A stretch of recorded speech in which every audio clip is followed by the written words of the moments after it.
Bonjour et bienvenue à toi dans cette nouvelle vidéo. C'est un plaisir de te retrouver aujourd'hui. Et aujourd'hui, on va voir ensemble comment se remettre à lire, puisque c'est une question que tu te poses certainement et qui a lieu de se poser, puisque parfois on a l'impression de ne pas forcément lire, de ne pas lire suffisamment, et on culpabilise d'une certaine manière de voir d'autres personnes lire beaucoup plus que nous. Alors comment se remettre à lire, c'est une des phases que je vais partager avec toi, puisque pendant des années je n'ai absolument rien lu, j'étais absolument que concentré sur ma pratique sportive de boxe américaine, et donc je faisais tout pour faire exclusivement de la boxe, donc beaucoup de temps de pratique sportive mais très peu de pratique intellectuelle, on va dire, sur de la lecture. Alors après je me suis commencé à m'abonner à des choses comme GQ, mais en lisant des magazines pour hommes, c'était pas forcément quelque chose qui me permettait de progresser intellectuellement sur des sujets de société.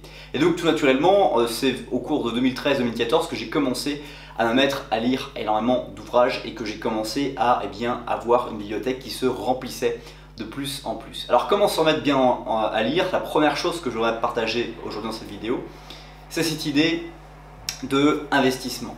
Investissement non pas intellectuel, mais d'investissement financier. C'est-à-dire que quel que soit le niveau de rémunération que tu as actuellement, l'argent qui tombe sur ton compte en banque chaque mois, il faut faire en sorte de pouvoir toujours en utiliser pour acheter au minimum un livre. Un livre sur un domaine en particulier ou un domaine choisi. Alors pour commencer, c'est la deuxième astuce que je te partage. Une des choses intéressantes à faire pour commencer, c'est de choisir la biographie d'une personne qui peut t'inspirer ou qui t'inspire et de commencer à lire l'histoire de quelqu'un. Par exemple, ça peut être Steve Jobs, ça peut être Arnold Schwarzenegger, ça peut être Henry Ford. Bref, il existe différentes personnes et sur cette chaîne YouTube, je t'ai partagé beaucoup de personnalités qui peuvent être étudiées au travers d'une biographie et qui peuvent te permettre de pouvoir apprendre des choses que tu ne connaissais pas avant de pouvoir lire naturellement ces biographies.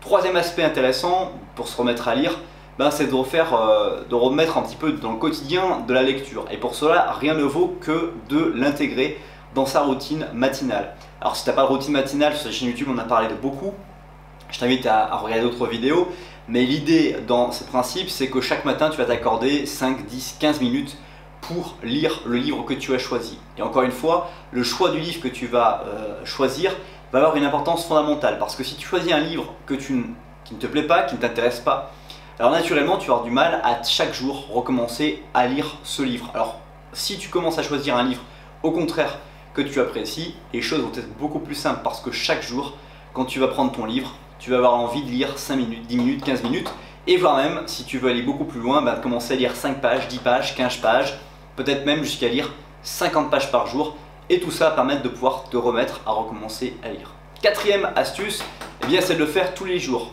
lundi au dimanche inclus, et de ne jamais s'accorder un moment de répit, parce que dans le sport peut-être qu'on peut se dire des fois il faut des jours de récupération, autant quand on lit, ça ne demande pas un effort qui va faire qu'on n'ait pas besoin de jours de récupération. Aussi, un livre de poche par exemple va te permettre de pouvoir le transporter partout, n'importe où, à travers le train, l'avion, dans des voyages en véhicule où tu n'es pas le conducteur. Bref, un des aspects fondamentaux, c'est cette capacité que tu vas pouvoir de lire un peu où tu veux, quand tu veux, et surtout pouvoir remplacer petit à petit peut-être la consommation de contenu avec ton smartphone par une lecture d'un livre inspirant, impactant, qui va avoir une véritable impact sur ta vie. Aussi, un autre moment privilégié, et pour conclure cette vidéo, c'est de commencer à lire pendant les congés.